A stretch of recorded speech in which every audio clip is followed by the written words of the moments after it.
Capítulo 32. O resgate do que estava perdido. O batismo, os segredos, os mistérios.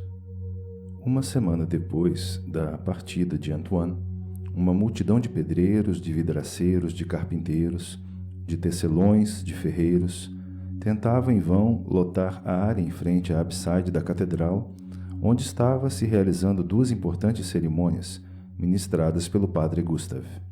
A primeira delas, o batismo de Petit, sem o qual seria impossível proceder ao seu casamento com Valérie, de acordo com as normas da igreja. O jovem pedreiro não se cabia de contentamento.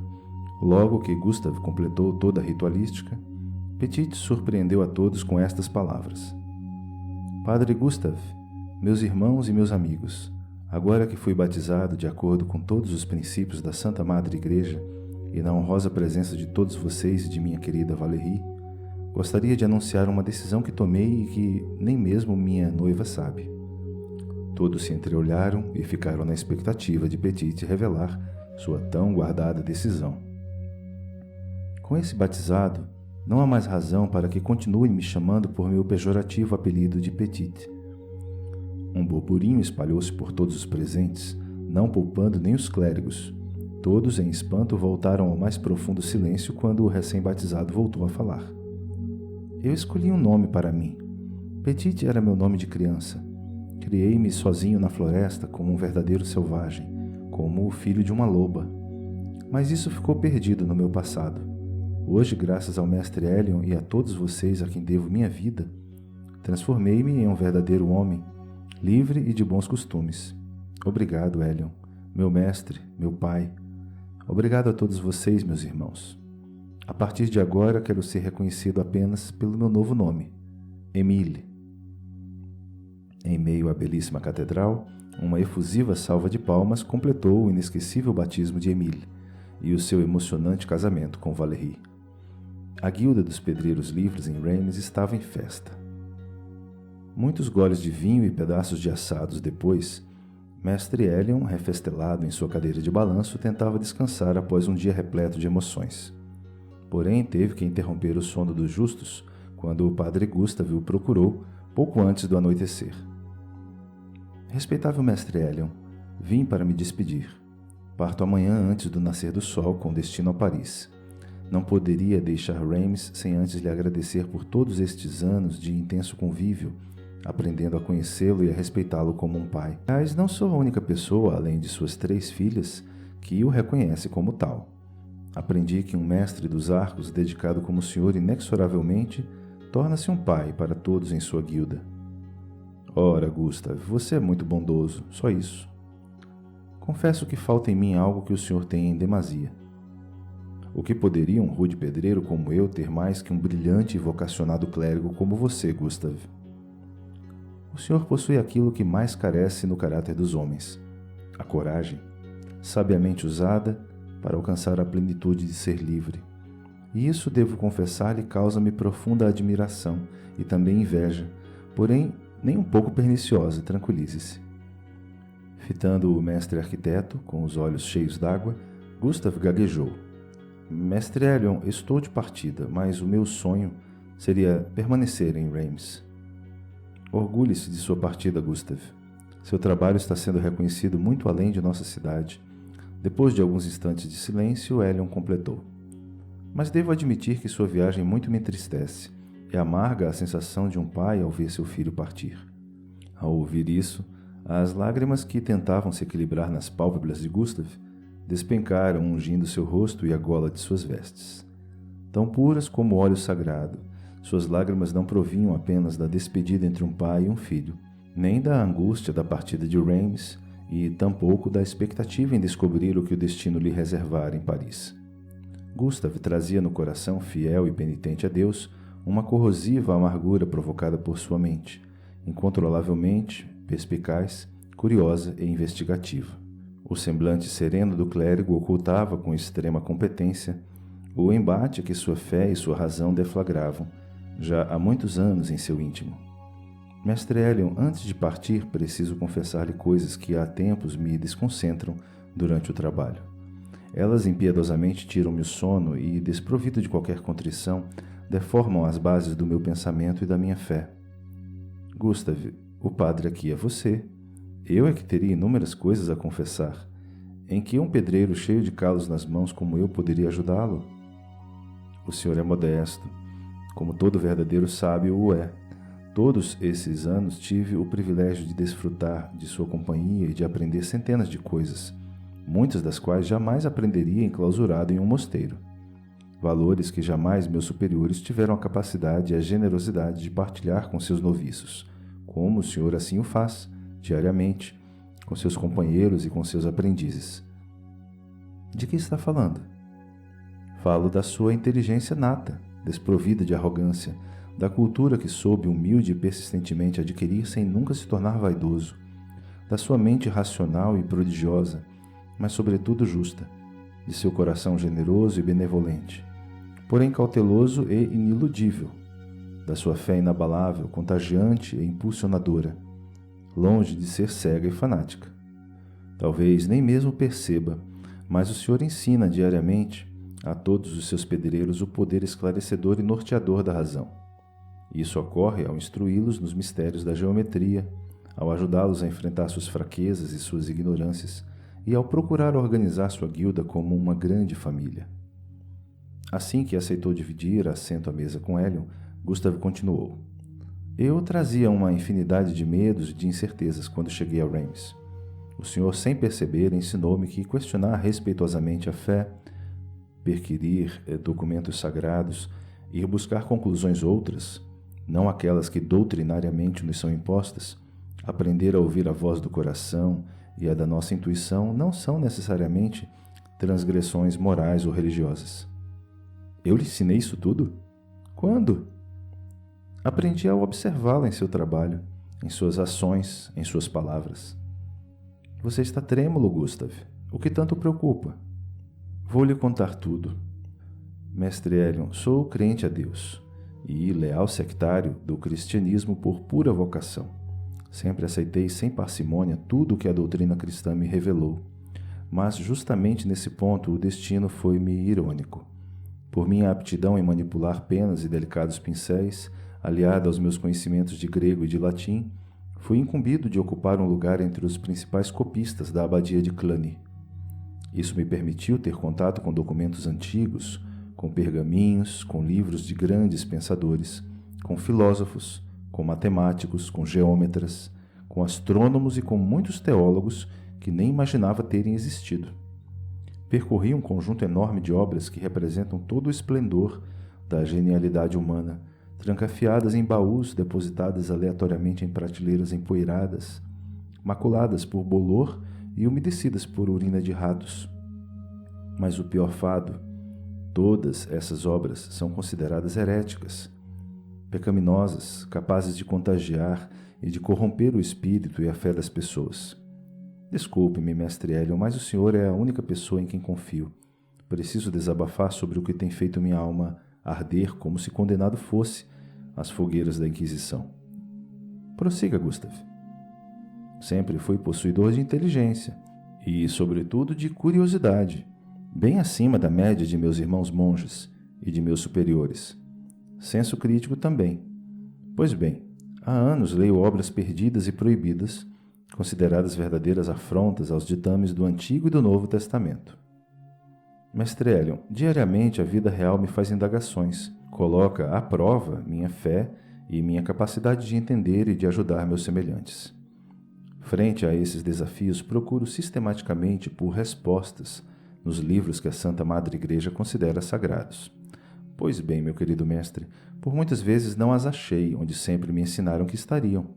Às vezes encontrava-as, mas de um modo que não satisfazia minha obstinada busca por respostas esclarecedoras, profundas, incontestáveis, que realmente acalmassem minha ânsia da procura pela verdade. Gustav, com as mãos trêmulas, mal conseguia segurar a caneca de água oferecida por Helion, que insistia para que ele se acalmasse. O padre continuou seu relato. Para agravar meu sofrimento, encontrei muitas respostas plenas, de cristalino entendimento e desprovidas de arbitrariedade, não em nossas escrituras sagradas, mas em livros de filósofos gregos e romanos, em pergaminhos que retratavam mistérios egípcios e em manuscritos persas e sarracenos, em evangelhos considerados apócrifos, após o concílio de Nicéia, todos classificados como indevidos à fé cristã pela minha Santa Igreja.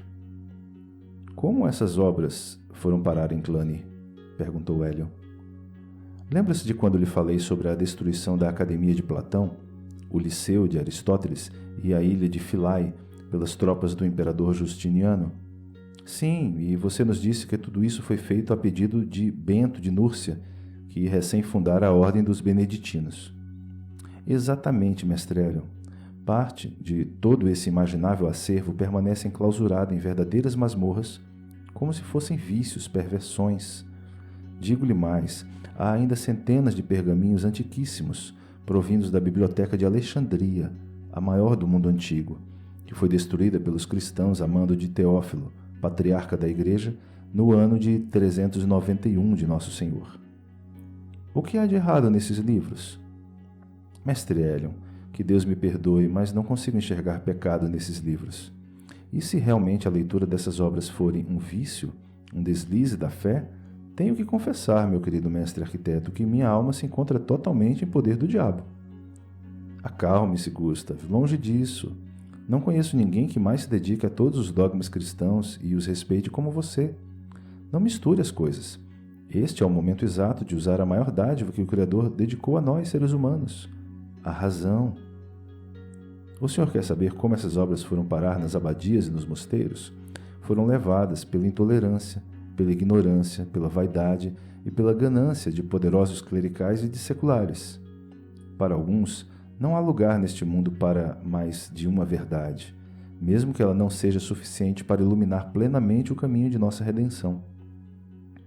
Hélion, com a respiração suspensa e com o corpo estatelado, tinha dificuldades em acreditar no que ouvia, e principalmente de quem ouvia. Quando lhe falei a primeira vez sobre isso, o senhor fez referência à palavra perdida. Não sei o que isso quer dizer, mas com certeza são segredos da Guilda dos Pedreiros Livres. Mas tudo o que relatei pode ser resumido nesta simples expressão, a palavra perdida. Pois bem, mestre Hélio, eu sei onde se encontra a palavra perdida. Se algo não acontecer, se alguém não resgatá-la e perpetuá-la, lá ficará até ser completamente destruída pela implacável ação do tempo. Por isso vim procurá-lo. Desculpe-me, Gustav, mas o que eu tenho a ver com isso? Está querendo me ver queimado em uma fogueira em frente à catedral? Claro que não, meu querido amigo. Mestre dedicado do exercitar incansável de minha razão. Pelo que ouço dizer, atrás das imensas colunas desta catedral e por todo o canteiro de obras, concluo, com perplexidade e com orgulho, que o senhor está desenvolvendo algo extraordinário, inusitado em relação ao futuro de sua guilda. O que sabe sobre isso, Gustav? Muito pouco, mas aproveito a ocasião para sugerir que durante a confecção de seus estatutos, reforce os juramentos de discrição entre seus irmãos. Falando isso, Gustav abriu um largo sorriso para seu fraterno amigo. Tenha certeza de que assim o farei, sorrindo respondeu Hélion, que prosseguiu. Ora, estou apenas tentando desenvolver um amplo estatuto com regras, definindo deveres e direitos para todos os nossos obreiros e suas famílias. Prezado mestre, o senhor acha que apenas estatutos e regras trarão a tão sonhada união fraternal à sua corporação de ofício? Você acha que é insuficiente, Gustav? Com certeza. O senhor precisa se dedicar a algo muito maior e mais abrangente, se quiser que os integrantes de sua guilda mantenham inquebrantáveis laços de fraternidade, através dos tempos que ainda virão. O senhor sabe o significado da palavra latina religare? Não, respondeu Hélion. Muitos teólogos a relacionam com o princípio e a razão de ser das religiões. Religare significa religar-se a algo supremo, elevado como Deus. Traduz a oportunidade de homens que estão perdidos em suas vidas se ligarem novamente ao seu Criador, do qual jamais deveriam ter se afastado. Aonde está querendo chegar, Gustav? Depois de tantos anos de total submissão à minha religiosidade e também de tanto ler sobre conhecimentos filosóficos e teológicos de povos classificados como pagãos e descrentes, chego à conclusão de que somente valores estritamente religiosos são insuficientes para se atingir a essência, do que seja realmente religare. Elion, sentado à mesa sem piscar os olhos, ouvia atentamente Gustav. Mestre Elion, desconheço alguém que seja mais dedicado aos seus como o senhor é aos seus irmãos. O senhor se preocupa em ensinar-lhes muito mais do que as regras básicas do ofício de pedreiro. Constantemente o senhor lhes ensina valores morais, éticos, impecável senso de justiça, caridade, paciência, amor fraternal, respeito e proteção aos mais velhos, às mulheres, principalmente às viúvas. O senhor protege as crianças com especial atenção aos órfãos. O que será de sua guilda quando o senhor subir aos céus? Já pensou nisso? Confesso que sim. Por isso trabalha tanto na elaboração desses estatutos, não é? Gustav, você é observador e inteligente. Mestre Elion, estou de partida para Paris, e quem sabe irei definitivamente para Roma. Por isso o procurei para ofertar-lhe algo que venho secretamente colecionando há alguns anos. Só o senhor confiaria tais documentos. Abra os braços e segure com firmeza tudo isto que tenho para lhe entregar. Manuscritos da Academia de Platão e do Liceu de Aristóteles. Ó Senhor Deus Pai! Em tom alto falou Elion. Documentos da Biblioteca de Alexandria. Ó Senhor Deus Pai! Repetiu Elion. Pergaminhos da ilha de Filoé. Ó Senhor Deus Pai! Naquele momento, olhando para cima mais uma vez, pronunciou Elion. O que eles têm em comum é que tanto o Liceu quanto a Academia e a Ilha Sagrada dos Egípcios foram vítimas da intolerância e da crueldade. Na verdade, apenas demonstravam que nem tudo o que estava na Bíblia é crível e incontestável, afirmou Gustav, que prosseguiu. Ouça o que tenho para lhe dizer, mestre Elion, com a fé inabalável que possui e com todos os conhecimentos que estão nestes documentos, o senhor terá condições de elaborar algo muito maior do que um simples estatuto corporativo. Como assim, Gustav? Algo que dê mais liberdade de conhecimento e uso da razão que qualquer religião. Algo que se aprenda com maior facilidade e aplicabilidade que em qualquer universidade. Mas o que contém todos esses documentos?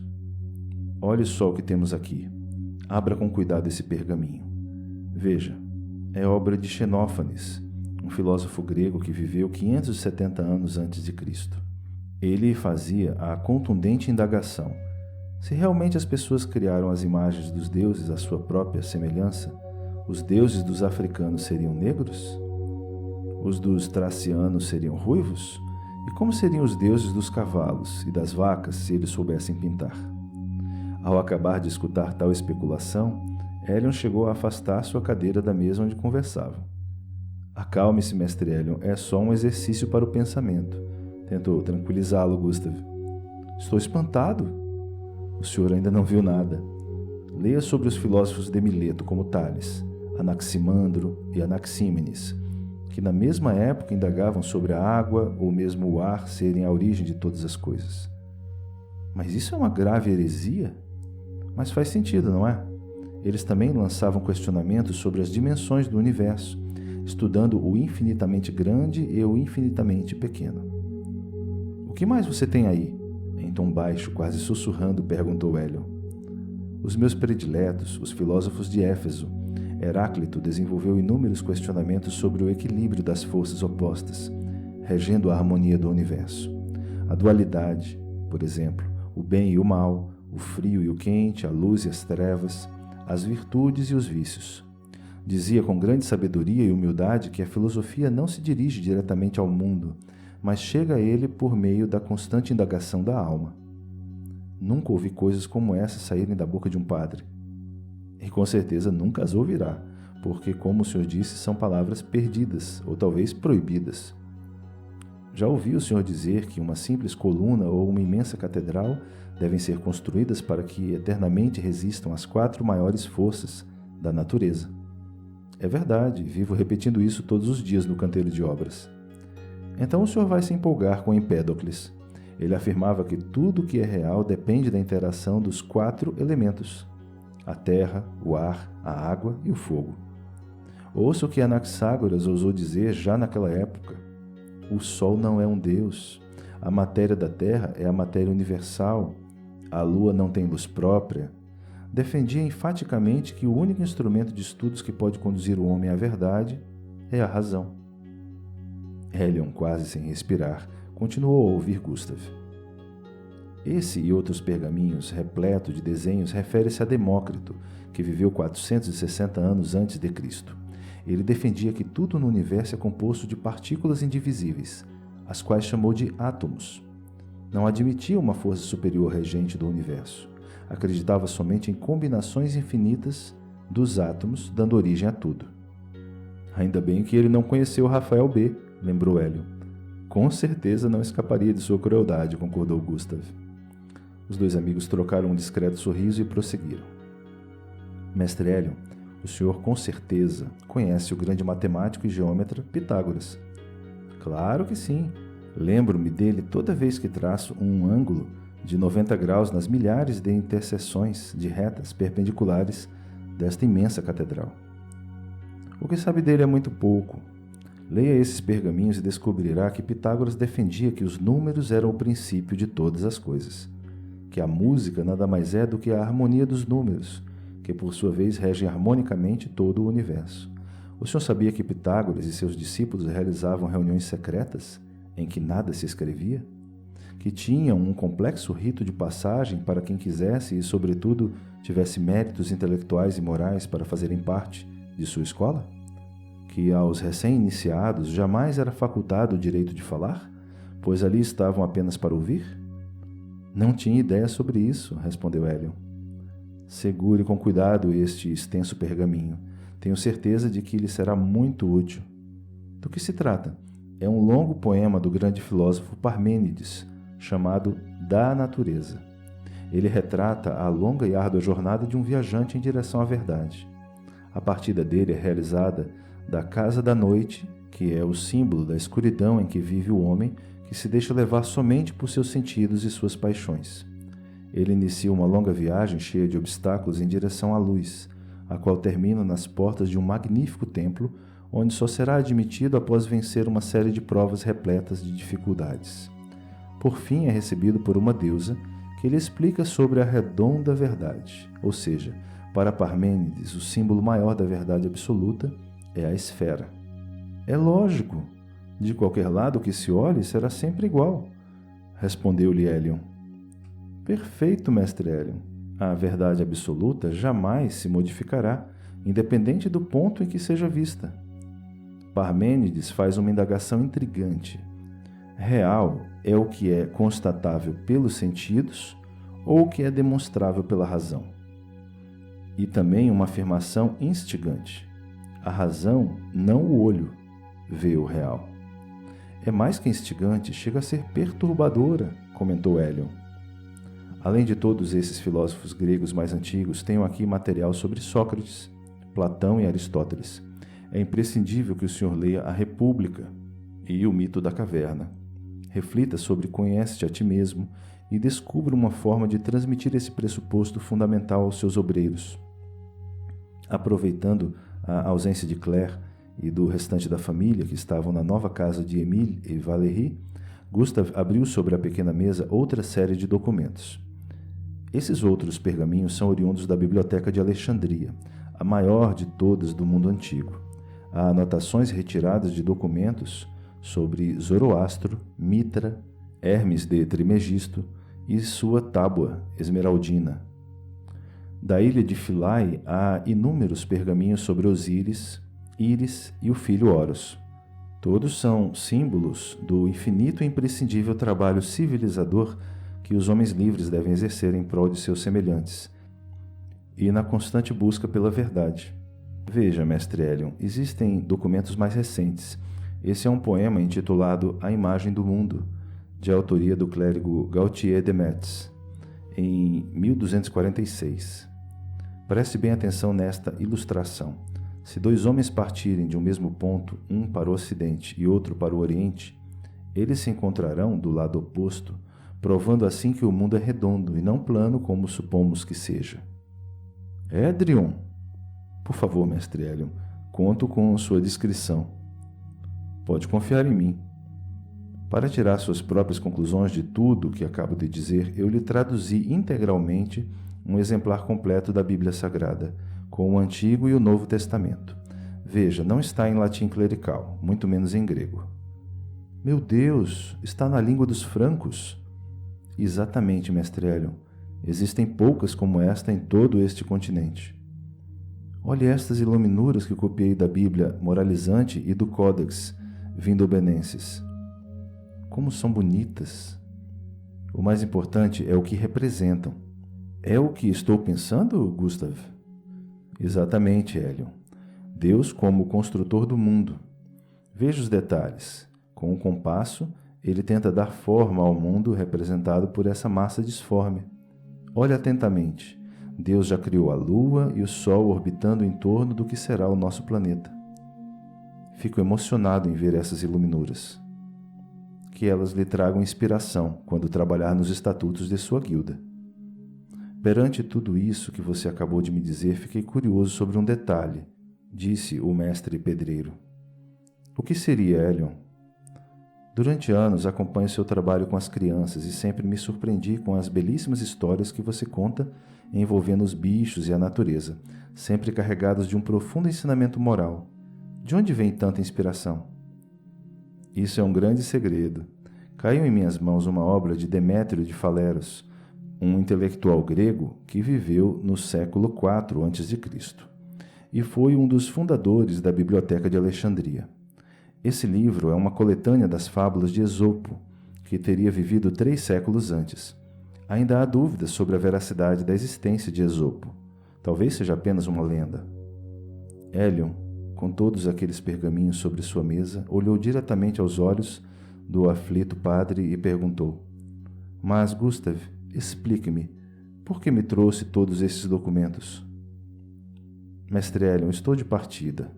Para onde vou, em hipótese alguma, poderia levá-los, pois seriam imediatamente destruídos. Não conheço alguém que possa deles fazer bom uso. Só o Senhor tem condições de manter vivos todos esses conhecimentos. Acredite em mim.